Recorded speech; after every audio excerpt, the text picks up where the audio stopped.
नमस्कार दोस्तों, आप सभी का स्वागत है यूपी तक के कार्यक्रम मुद्दे की बात में आज बात बिहार चुनाव का उत्तर प्रदेश पर क्या होगा असर। दरअसल इलेक्शन कमीशन ने बिहार में चुनाव की घोषणा कर दी है। 2 चरण में चुनाव होंगे, 9 और 11 नवंबर को, और माफ कीजिएगा 6 और 11 नवंबर को, और 14 नवंबर को इसके परिणाम आ जाएंगे। क्या परिणाम का असर उत्तर प्रदेश की राजनीति पर पड़ेगा? क्या विपक्ष की पॉलिटिक्स पर असर पड़ेगा? क्या भारतीय जनता पार्टी की भी राजनीति पर असर पड़ेगा? क्या कुर्सियां बदलेंगी? ये बहुत कुछ निर्भर करेगा बिहार के चुनाव पर। तो क्या होगा इसका उत्तर प्रदेश पर असर? इसके लिए हमारे साथ बातचीत के लिए मौजूद हैं वरिष्ठ पत्रकार, राजनीतिक विश्लेषक उत्कर्ष सिन्हा जी। बहुत बहुत स्वागत है सर आपका यूपी तक में।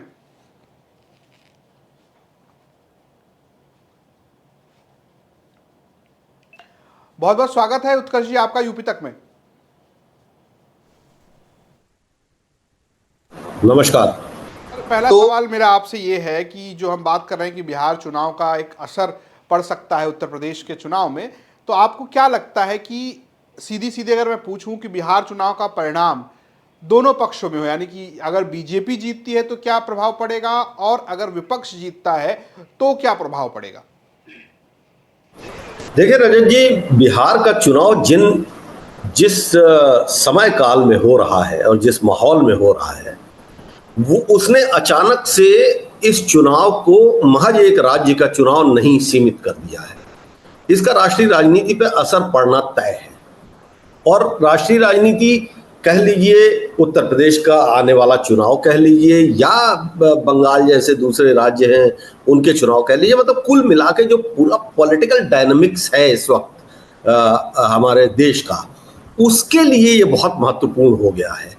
और अगर आप एनडीए की बात करें, यानी भाजपा नीत गठबंधन जो है, आज चुनाव डिक्लेयर हो गया और हमने ये भी देखा कि जीतन राम मांझी जो उसके एक सहयोगी दल हैं 4 विधायकों वाले, या और दूसरे प्रमुख दल लोक जनशक्ति पार्टी, चिराग पासवान, वो अपनी नाराजगी अभी तक सेटल नहीं की है उन्होंने।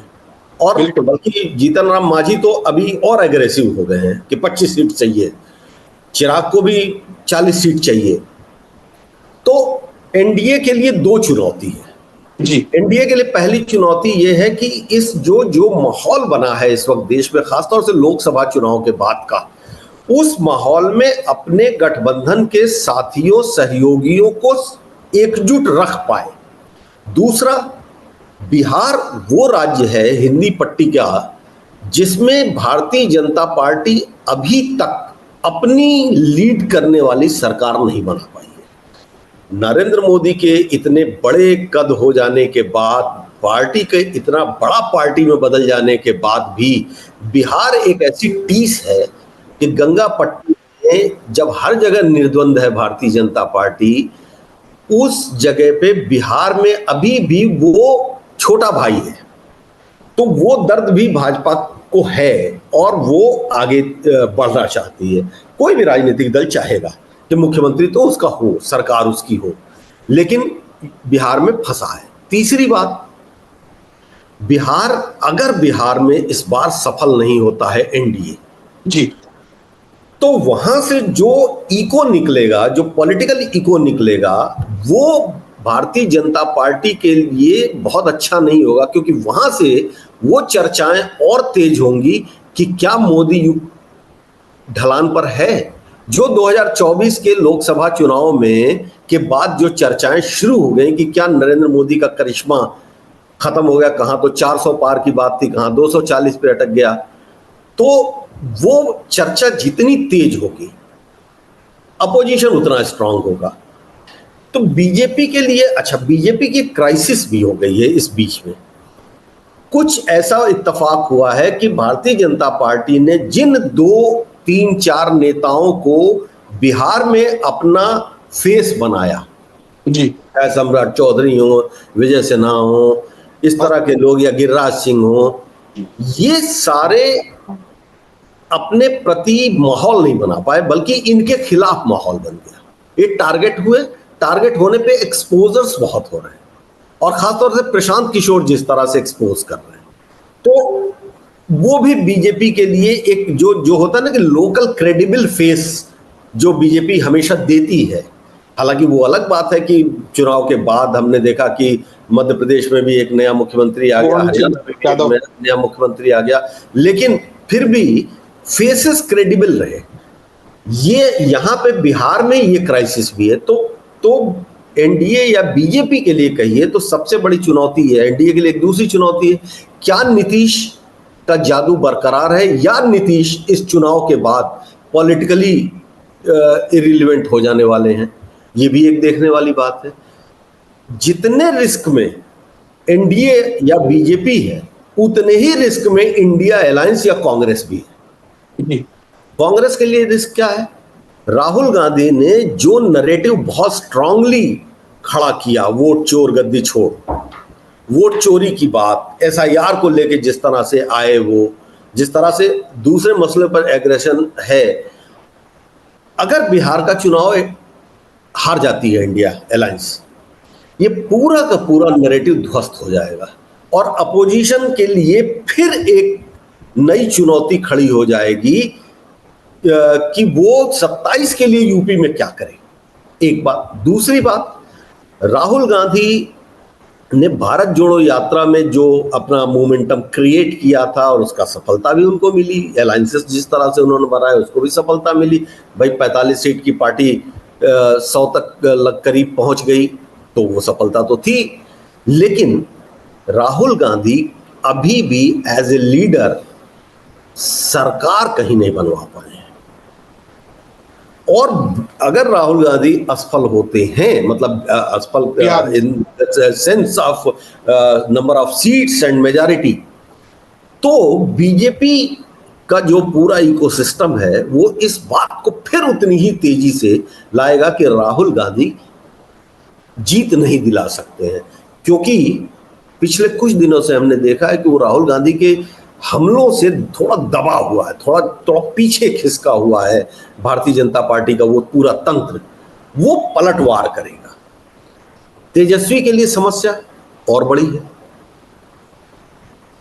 सरकार से बाहर आने के बाद तेजस्वी को अपने आप को साबित करना है। पिछला चुनाव जिसको कहते हैं कि 2-4 हाथ जब लबे बाम रह गया, सरकार नहीं बन पाई।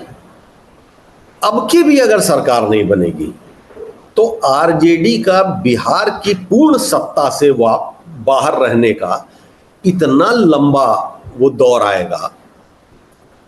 कई पॉलिटिकल परिभाषाएं, जाति जनगणना की कहानी, बिहार के विकास की कहानी, ये सारे नरेटिव्स जो हैं, जो इंडिया अलायंस के लीडर्स अपने तरीके से गढ़ रहे हैं, जिसमें लग भी रहा है कि मास सपोर्ट मिल रहा है उनको, वो सब कुछ ध्वस्त हो जाने वाला है।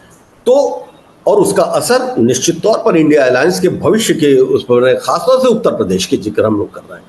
तो ये एक ऐसा चुनाव हो गया है जो सबके लिए एक लिटमस टेस्ट है और भारत की भविष्य की राजनीति, खासतौर पे हिंदी पट्टी की, दक्षिण भारत ने तो अपनी राजनीतिक कहानी लिख रखी है, लेकिन उत्तर पट्टी जो है हमारी, जो खासतौर पे हिंदी बेल्ट है, उस घाटी के भीतर ये राजनीतिक जो गुणा गणित होने वाला है वो इस चुनाव के नतीजों से बहुत दूर तक जाएगा। ये इस चुनाव का महत्व है। ये जो बात आप कह रहे हैं उत्कर्ष जी, वो एक तरीके से थोड़ा हम इसको ले चलते हैं नुआंसेस पे। अब जैसे बात लीजिए कि कांग्रेस इस परिणाम चाहे जो भी हो, चाहे इंडिया गठबंधन की सरकार बन जाए, चाहे एनडीए गठबंधन की सरकार बन जाए, राहुल गांधी ने एक यात्रा की जिसका आपने जिक्र किया, वोटर अधिकार यात्रा की, जिसमें वोट चोर गद्दी छोड़ का नारा दिया उन्होंने, और एक लंबी यात्रा की बिहार में।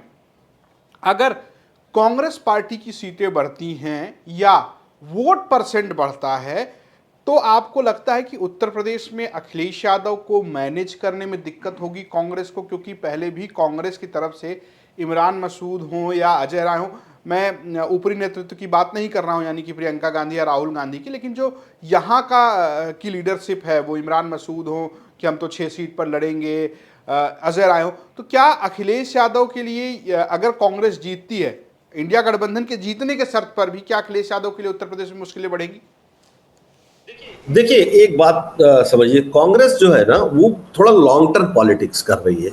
अगर उसके टॉप लीडरशिप को देखिए, बिहार में अगर कांग्रेस की सीटें बढ़ जाती हैं या वोट परसेंटेज मतलब नोटेबल इंक्रीज होता है, एक आध परसेंट इंक्रीज से कोई मतलब नहीं है, लेकिन अगर नोटेबल इंक्रीज हो रहा है तो जाहिर सी बात है कि कोई भी पार्टी उसका मनोबल बढ़ता है, उसकी बार्गेनिंग कैपेसिटी बढ़ती है। उत्तर प्रदेश में भी कांग्रेस बेचैन है। 3 दशक से ज्यादा हो गया कांग्रेस सत्ता से बाहर।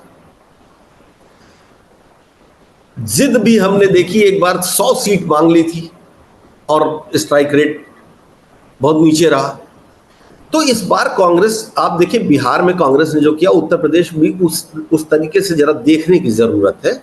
बिहार में कांग्रेस ने खुद अभी जो सिग्नल्स दिए हैं या उसके टॉप लीडरशिप के जो मैसेजेस हैं कि पिछली बार से कम सीटों पर वो चुनाव लड़ने के लिए तैयार है, क्योंकि वो अपना विनिंग रेशियो बड़ा बनाना चाहती है, हाँ, जिससे सरकार में हिस्सेदारी हो। उत्तर प्रदेश में भी कांग्रेस अभी भी, ठीक है, माहौल बन जाए, बिहार में वोट बढ़ने से उत्तर प्रदेश में भी सांसदों की संख्या बढ़ गई है अगर in comparison of previous years, तो बढ़ेंगे तो, लेकिन जिद नहीं करेंगे। जिद नहीं करेंगे क्योंकि उनके लिए जरूरी है कि किसी तरह से अब उनको सरकारों का हिस्सा बनना है, खासतौर पे उत्तर प्रदेश और बिहार जैसे राज्यों में जहां लंबे समय से सरकार से बाहर है। तो सरकार से बाहर रहने पे पार्टी खड़ी नहीं हो पाती है, और वो रिस्क मुझे नहीं लगता। ठीक है, इमरान, मतलब लोकल लीडर्स को अपने कार्यकर्ताओं का मनोबल बढ़ाने के लिए जाहिर सी बात है कि इस तरह के बयान देने ही होते हैं और देने चाहिए भी। नहीं तो कार्यकर्ता क्या आएंगे, बोलेंगे आपको 40 ही सीट पर लड़ना है तो हम काहे के लिए जान दे पूरे उत्तर प्रदेश में, है ना। तो वो माहौल बना रहेगा। लेकिन मुझे लगता है कि अगर बहुत सिग्निफिकेंट चेंज नहीं आता है, एक जो हम लोग असेस कर रहे हैं कि जो चेंज आएगा, मान लीजिए 2-3% का चेंज भी अगर आता है तो वो अच्छा चेंज माना जाएगा। अगर आता है तो जाहिर सी बात है कि अखिलेश यादव पे दबाव तो आएगा, और उनको ये, लेकिन एट द सेम टाइम ये भरोसा भी होगा कि राहुल गांधी के कैंपेन करने से अलायंस के वोट बढ़ रहे हैं, तो उस स्ट्रेटजी को कैरी फॉरवर्ड करते हुए एक एडजस्टमेंट होगा।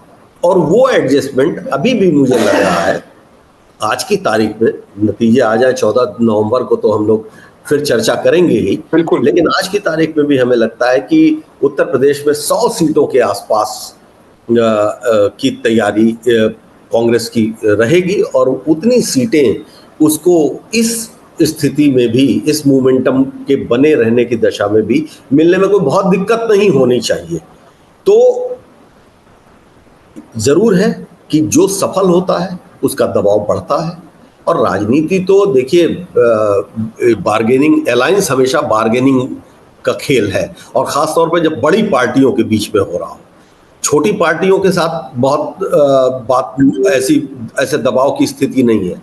लेकिन क्या पता कि ये जो बिहार का नतीजा निकलेगा, ये केंद्र की राजनीति में क्या जयंत चौधरी को इसका असर सुनाई देगा, अगर ऐसा नतीजा निकलता है, और फिर उत्तर प्रदेश की राजनीति में क्या गठबंधन की शक्ल बदलेगी, और बदलेगी तो एकोमोडेशन कैसे होगा, बहुत सारे सवाल हैं। इसलिए बिहार को बहुत गौर से देखना है। अगर उत्तर प्रदेश को हमको असेस करना है कि आने वाले दिनों में क्या होने वाला है, क्योंकि उत्तर प्रदेश में 27 में चुनाव है। मुझे लगता है कि 26 का जो बजट मुख्यमंत्री हमारे पेश करेंगे, इसके बाद से पूरी तरीके से राजनीतिक माहौल हो जाने वाला है, सारे मोर्चे खुल जाने वाले हैं। आप जब बात कर रहे हैं कांग्रेस की, और आप कह रहे हैं कि चुनाव बिल्कुल यहाँ से मुख्यमंत्री के ऐलान के बाद शायद एक तरीके से चुनाव में उत्तर प्रदेश बिल्कुल फोकस में आ जाएगा। मुझे ये लगता है कि बिहार चुनाव के बाद हिंदी पट्टी में सबसे ज़्यादा निगाह लोगों की उत्तर प्रदेश में होगी, क्योंकि बंगाल का चुनाव है और तमिलनाडु का चुनाव है, तो फोकस ज़्यादा उत्तर प्रदेश पर होगा। लेकिन जब हम इस फोकस की बात कर रहे हैं और जब हम गठबंधन की बात कर रहे हैं उत्कर्ष जी, तब एक हिस्सा ये भी दिखता है कि बीजेपी जब बिहार में अपने गठबंधन के साथियों से जूझ रही है, उपेंद्र कुशवाहा हों, चाहे आप बात कर लीजिए रामविलास पासवान के बेटे चिराग पासवान की, चाहे हम की बात कर लीजिए, एक बड़ी बार्गेन की बड़ी लड़ाई चल रही है वहाँ पर। उत्तर प्रदेश में भी बहुत बेहतर हालात तो दिखते नहीं आपको। हमने कई बार बात की है कि संजय निषाद नाराज़ हैं, अनुप्रिया पटेल नाराज़ हैं, ओम प्रकाश राजभर के आप तेवर देख रहे हैं, वो यहाँ पर ओबीसी का आरक्षण बांटने की बात कर रहे हैं। आज एक अखिलेश यादव ने अपने ऑफिशियल ट्विटर हैंडल से एक रीट्वीट किया, सुरेंद्र पवार जो कि एक अधिवक्ता हैं, और उस पर 2 फोटो लगाई गई। एक में अनुप्रिया पटेल जो बात कर रही हैं आरक्षण को लेके, और सेम बात जो है ओम प्रकाश राजभर कर रहे हैं। तो वो ये उस पर सवाल ये कि ये घुटन है या पीडीए के खिलाफ एक टास्क है। इस तरीके की पॉलिटिक्स अगर बिहार में आप देख रहे हैं कि बिहार में भी इसी तरीके की पॉलिटिक्स हो रही है, खासकर पीडीए की बात, जातिगत जनगणना की बात, दलित अधिकार की बात, तो उत्तर प्रदेश में अगर बिहार में रिजल्ट भारतीय जनता पार्टी के पक्ष में नहीं आता है, नीतीश कुमार, मैं कह रहा हूँ सरकार भी बन जाए एनडीए की, लेकिन बीजेपी बेहतर नहीं कर पा रही है, तो क्या उत्तर प्रदेश में ये जो गठबंधन का शेप है बीजेपी का, उसमें भी आप बदलाव देख पा रहे हैं 27 से पहले? कोई संभावना नजर आ रही है आपको? देखिए, 2014 के बाद से अगर हम देखते हैं उत्तर प्रदेश के गठबंधन के स्वरूप को, तो एक अनुप्रिया पटेल को छोड़ के जी दोनों बड़े जो दूसरे सहयोगी हैं, चाहे राजभर हों और चाहे संजय निषाद हों, ये टिक के तो रहे नहीं। ये तो दोनों खेमा घूमते रहे। ये अखिलेश यादव के साथ भी आके लड़े। आखिर संजय निषाद पार्टी को पहली चुनावी सफलता तो समाजवादी पार्टी के टिकट पे मिली। उसके बाद पाला बदला उन्होंने, और ओम प्रकाश राजभर भी समाजवादी गठबंधन के साथ चुनाव लड़े।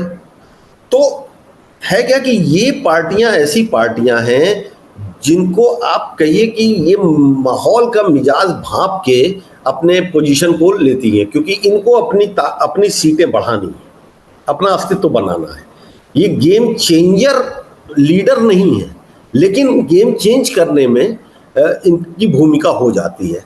आप देखिए 2014 में, 2017 में उत्तर प्रदेश में जो भारतीय जनता पार्टी को प्रचंड सफलता मिली थी,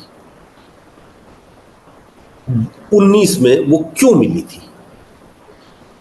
ग्राउंड पे वो कास्ट केमिस्ट्री, जो ओबीसी, जो ईबीसी, जो दलित का जो केंद्रण हुआ था भारतीय जनता पार्टी के पाले में, वो वही जीत दिला रहा था। उसके बाद 22 में अलगाव हुआ, सीटें कम हो गई। 24 में पूरा पीडीए का कैंपेन उसने पिक्चर बदल दी, और 24 में तो ठीक है, एलाइज पार्टियों में एक अनुप्रिया को छोड़ के, या अगर वेस्ट में जयंत चौधरी को छोड़ दीजिए, तो कोई लोकसभा का चुनाव बाकी दोनों पार्टियां तो लड़ी नहीं लड़ी हार गई। राजभर लड़े हार गए, और निषाद भी अपने बेटे को बीजेपी के सिंबल से नहीं जिता पाए, सफल नहीं हो पाए। तो इस स्थिति के भीतर अब इनको भी देखना है कि अपने वोटर को ये कैसे सहेज पाते हैं। और बीजेपी के लिए इतनी बड़ी चुनौती है ये कि आप देखिए कि उत्तर प्रदेश में आज की खबर ये है कि उत्तर प्रदेश में बीजेपी का अध्यक्ष जो लंबे समय से लंबित है, वो संभवतः राष्ट्रीय अध्यक्ष की घोषणा के बाद लिया जाए। इस बीच में 4 और राज्यों के अध्यक्ष बना दिए जाए, क्योंकि पार्टी भी उस माहौल को देखना चाहती है। उसी हिसाब से गोटियां सेट होंगी। और अगर लगता है कि नहीं, ये पीडीए का ये जो बिहार के भीतर जो ओबीसी या ईबीसी या दलित महादलित के वोटों के भीतर सेंधमारी हो गई है, तो उत्तर प्रदेश में हम देखेंगे कि कोई बैकवर्ड या दलित चेहरा उत्तर प्रदेश संगठन की कमान संभालते हुए दिखाई देगा। तो ये बीजेपी के लिए भी बहुत एक गंभीर प्रश्न है, और इसीलिए शायद उत्तर प्रदेश के संगठन के चुनाव कहिए, निर्वाचन कहिए, जो भी कहिए, उसको टाला गया है, टालते जा रहे हैं। अलायंस पार्टियों का जो जहां तक सवाल है, ये दबाव की राजनीति कर रहे हैं, दबाव बना रहे हैं, पार्टी छोड़ रहे हैं, गठबंधन नहीं छोड़ रहे हैं, मंत्री पद नहीं छोड़ रहे हैं, स्टैंड नहीं ले रहे हैं, दबाव लेकिन बना रहे हैं। और जाहिर सी बात है कि दबाव बनाने, अब बिहार में जीतन राम मांझी और चिराग पासवान जिस स्टेज तक आ गए हैं, अब तो भाई 6 तारीख को अगर पहले राउंड की वोटिंग होनी है तो नामांकन तो शुरू हो जाएंगे ना। तो सीटें अगर डिक्लेयर नहीं होंगी, ये अलायंस की क्लियर नहीं होंगी, तो फिर तैयारी कैसे होगी? ये सारे सवाल तो एकदम एज पे आ गया है। उत्तर प्रदेश में इसी फॉर्मूले को चला रही है ये तीनों पार्टियां, क्योंकि तीनों का बेस ओबीसी और ईबीसी है। अनुप्रिया पटेल का बेस, ओम प्रकाश राजभर का और संजय निषाद का, तीनों का बेस वही है जो अखिलेश यादव खींच रहे हैं। अब इनको अगर अपना अस्तित्व भी बचाना है तो इनको देखना पड़ेगा कि कहां पर, क्योंकि हमने देखा 24 के चुनाव में जिस तरह से बिरादरियों के वोटर्स ने अपने टॉप लीडरशिप की बात भी उस तरह से नहीं मानी, चाहे वो हमीरपुर में लोधी हो, लोधी समाज हो, हमीरपुर से लेके और एटा तक। राजू भैया चुनाव हारे, राजवीर सिंह चुनाव हारे, लोधी होने के बावजूद, सीट लोधी बहुल होने के बावजूद। हमीरपुर से समाजवादी पार्टी का लोधी कैंडिडेट जीता, ओम प्रकाश राजभर अपने बेटे नहीं जिता पाए, संजय निषाद के साथ भी यही कहानी हुई। तो जाहिर सी बात है सीटें तो इनकी थी, इनकी बिरादरी की, लेकिन वो होल्ड नहीं रह गया था। अगर इनको यही एहसास होने लगा तो इनको पाला बदलने में वक्त नहीं लगने वाला है। फिर ये बीजेपी के को मजबूत करने के लिए नहीं उसके साथ रहेंगी, इनको अपने सत्ता में हिस्सेदारी चाहिए। ये आखिरी सवाल है मेरा आपसे। दो कैरेक्टर और हैं, मायावती और ओवैसी। ओवैसी भी चुनाव लड़ने की बात कर रहे हैं बिहार में, आकाश आनंद वहां पर रैली कर रहे हैं। मायावती की एक चर्चा 8-9 अक्टूबर की रैली को लेकर है, जो काशीराम की पुण्यतिथि के दिन वो लखनऊ में करने वाले हैं, और कहा जा रहा है कि 27 के चुनाव का आगाज है, मायावती कमबैक कर रही हैं, इस तरीके की बातें चल रही हैं और भीड़ जुटाने की और शक्ति प्रदर्शन की बात की जा रही है। और ये सब कुछ हो रहा है जब मायावती के रिवाइवल की बात की जा रही है। उस वक्त एक घटना घटी, आपको पता है, बहुत ही संवेदनशील, मानवता को तार तार करने वाली घटना है कि रायबरेली में एक व्यक्ति को लिंच किया गया चोर समझकर, जो कि दलित समुदाय से आता है, हरिओम वाल्मीकि। एक वीडियो वायरल हुआ उत्कर्ष जी, जिसमें वो हरिओम वाल्मीकि राहुल गांधी का नाम ले रहा है जब उसके ऊपर लोग हमला कर रहे हैं। और इसका एक राजनीतिक पर्सपेक्टिव भी देखा जा रहा है कि राहुल गांधी, जिन्हें लोग मैनिएक कह रहे हैं कि दलित पॉलिटिक्स को लेकर इस तरीके की बातें कर रहे हैं, वो राहुल गांधी का नाम एक व्यक्ति अपने जीवन के आखिरी क्षणों में ले रहा है। तो ये दिखाता है कि दलित पॉलिटिक्स को लेकर कितना डीप पेनिट्रेट राहुल गांधी कर रहे हैं। उस दौरान मायावती का खड़ा होना, क्या मायावती का प्रदर्शन बिहार में अगर अच्छा होता है तो दलित वोट वापस उनके साथ जुड़ेगा, या उससे कोई फर्क नहीं पड़ता है, मायावती को जितना वोट मिल रहा था उत्तर प्रदेश में उतना वोट मिलता रहेगा? देखिए, मायावती बिहार में कितना कर पाएंगे। मायावती का बिहार में रिकॉर्ड कोई बहुत अच्छा कभी नहीं रहा है ना। पिछले चुनाव में भी वो एक सीट जीती थी, वो भी दल बदल से चला गया, तो रिकॉर्ड 0 हो गया। वो चूंकि राष्ट्रीय पार्टी बीएसपी रही है, तो वो उसको चुनाव तो लड़ना है। वो राजस्थान में भी चुनाव लड़ती हैं, वो मध्य प्रदेश में भी चुनाव लड़ती हैं, वो पंजाब में भी चुनाव लड़ती हैं, हरियाणा, वोट है, हरियाणा, दिल्ली, सब जगह लड़ती हैं, इवन साउथ में भी वो चुनाव लड़ती हैं। उत्तर प्रदेश की जहां तक बात है, उत्तर प्रदेश में मायावती क्या है, उत्तर प्रदेश की राजनीति में इस वक्त बाइपोलर राजनीति है। एक टाइम में 4 कॉर्नर हुई थी, फिर वहां से ट्रायंगुलर हुई, अब ये इस वक्त बाइपोलर है, 2 ही ध्रुव है। मायावती 2024 का जो उनका परफॉर्मेंस रहा है, वो उनके लाइफ का सबसे खराब परफॉर्मेंस रहा है। और अनफॉर्चुनेटली मायावती 2024 के बाद भी अपोजिशन की पार्टी नहीं दिखाई दी। आखिर जो वोटर है वो 2 ही वजह से होता भाई। इस वक्त अगर राहुल गांधी स्पेस क्रिएट कर रहे हैं तो कैसे कर ले रहे हैं? सिर्फ जुबानी बात करने से तो नहीं होता। दलित अगर महसूस कर रहा है कि बीजेपी की सरकार में उसको दिक्कत हो रही है, उसके साथ अच्छा व्यवहार नहीं हो रहा है, चाहे समाज में चाहे शासन के भीतर, प्रशासन में, तो वो बेचैन है। और इसी वजह से जब राहुल गांधी या कोई दूसरा नेता बात करता है तो वो मायावती को, उसकी एक पीढ़ी मायावती को छोड़ के आती है। अब मायावती के साथ वोटर तो है, लगभग 9.5 पौने 10% वोट तो है अभी, 2004 में था। लेकिन 9 तारीख की मीटिंग में मैं ये देखना चाहूंगा कि मायावती सिर्फ ये बातें करती हैं कि दलितों का उत्थान होना चाहिए, बाबा साहब के रास्ते पर चलना है और बाबा साहब की राजनीति को हमको आगे ले चलना है, या वो भारतीय जनता पार्टी पर हमलावर होंगी, जिसकी संभावना बहुत कम है। और अगर मायावती एग्रेशन नहीं दिखाती हैं पॉलिटिकल, तो यकीन जानिए कि इस रैली में 5 लाख आदमी आ जाए, 8 लाख आदमी आ जाए, क्योंकि मायावती के संगठन के डीप रूट होने में तो किसी को कोई संदेह है नहीं।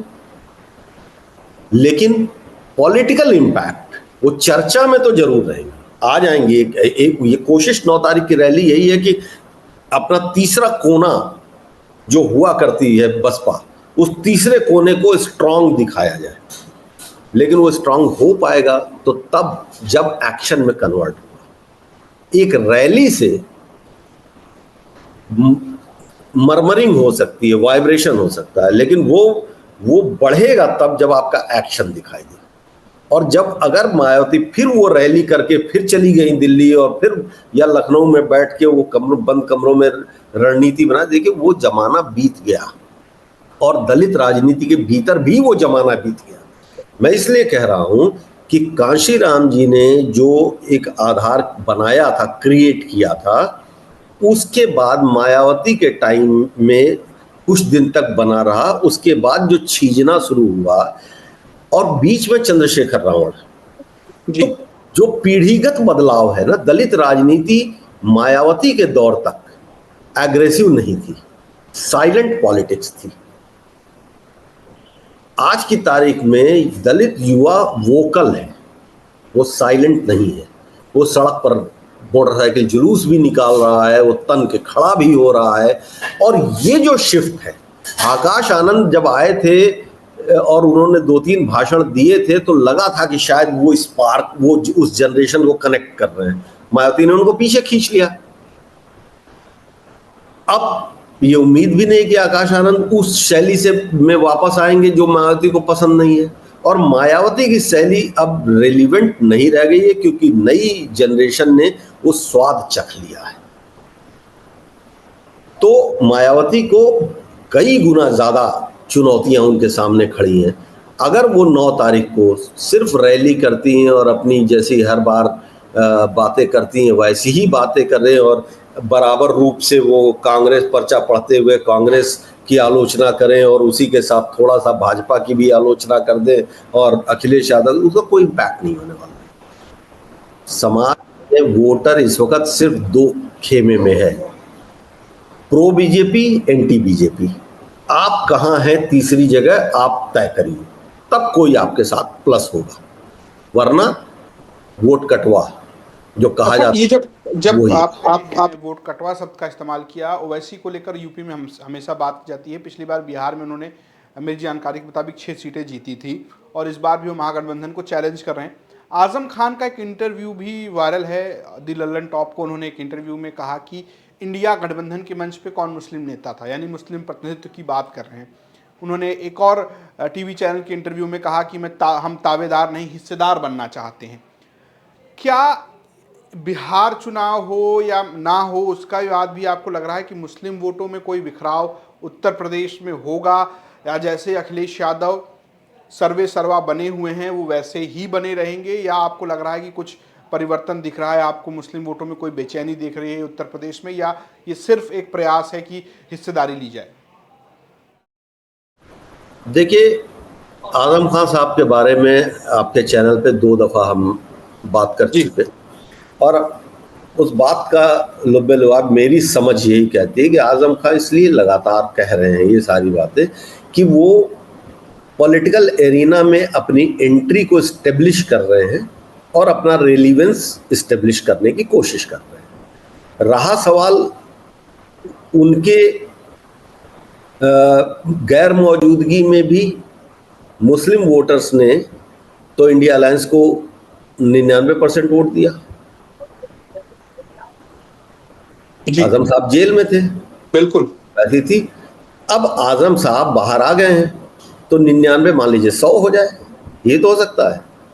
लेकिन 99 का होना ये बताता है कि कम्युनिटी ने को भरोसा उस सरकार पर बिल्कुल नहीं बचा है जो सबका साथ सबका विकास का नारा देती है। पीड़ित है, प्रताड़ित है, और खासतौर पे उत्तर प्रदेश में उसके पास मरहम लगाने वाला कोई नहीं है। और उसको ये भी पता है कि अगर मुख्यमंत्री बनेगा कोई, आज के हालात तक ये स्टार हमेशा लगा के चलेगी, आज जब हम बात कर रहे हैं तब जी, अखिलेश यादव के अलावा दूसरा फेस नहीं है उत्तर प्रदेश में मुख्यमंत्री बनने की। तो उसने अपना लीडर अखिलेश यादव को मान रखा है, और अखिलेश यादव भी बहुत वोकल भले ना हो, लेकिन अपनी शैली में उन्होंने माइनॉरिटी के इश्यूज के ऊपर पोजीशन लेने में कमी भी नहीं छोड़ी। सो ये भी जरूरी नहीं ना, दौर, मैं बार बार कह रहा हूं, दौर बदला है कि भाई आप देखिए, जब कांग्रेस अपने पीक पर थी तो दलित इंदिरा गांधी को अपना नेता मानता था। बाबू जगजीवन राम थे, लेकिन वो तो बिहार में थे, वो सिंबल थे। तो अभी मल्लिकार्जुन खड़गे भी एक सिंबल है, लेकिन नेता उसने किसको माना था? इंदिरा गांधी को माना था। अब वो नेता राहुल गांधी को मान रहा है, खड़गे जी हैं राष्ट्रीय अध्यक्ष। इसी तरह से मुस्लिम कम्युनिटी की लीडरशिप के लिए कतई जरूरी नहीं रह गया है कि उसका लीडर मुसलमान ही हो। हाँ, मुस्लिम लीडर्स के साथ अपना वो कुछ जैसे ओवैसी के असर है, कहीं कहीं है, एक कुछ पॉकेट में है। और वो पॉकेट आपने देखा, बिहार के चुनाव में कांग्रेस को नुकसान किया उन्होंने, ठीक ठाक नुकसान किया पिछले चुनाव में 2020 वाले।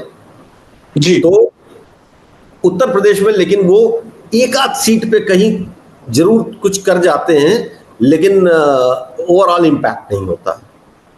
और अब जबकि ये सामने दिख रहा है कि लड़ाई और चुनाव के नतीजे तो 2000, 1500, 1000 वोट के ऊपर फैसले हो जा रहे हैं, 500 वोट पे सीट डिसाइड हो जा रही है। मुझे नहीं लगता है कि मुस्लिम माइनॉरिटी जो है किसी कंफ्यूजन में रहेगी, किसी तीसरे चेहरे के ऊपर पूरा दांव लगा दे, जहां पर कि सिर्फ वही वोटर हो, उसके साथ कोई प्लस ना हो। तो ये हम बात करते हैं उत्कर्ष जी के साथ कि बिहार चुनाव का असर उत्तर प्रदेश में क्या होगा। एक तरीके से कांग्रेस का बढ़ना यहाँ पे समाजवादी पार्टी के लिए थोड़ी मुश्किल पैदा कर सकता है बार्गेनिंग में, लेकिन अगर बीजेपी को वहाँ पर नुकसान होता है तो यहाँ पर जो उनके सहयोगी हैं वो दबाव बढ़ा सकते हैं। मायावती के लिए उत्तर प्रदेश में अभी उनको अपने आप को बतौर विपक्ष स्थापित करना ज़रूरी है, वरना परिणाम कुछ मायने नहीं रखते। उत्कर्ष जी, बहुत बहुत शुक्रिया बातचीत के लिए, आप सभी का बहुत बहुत आभार। देखते रहिए यूपी तक। नमस्कार।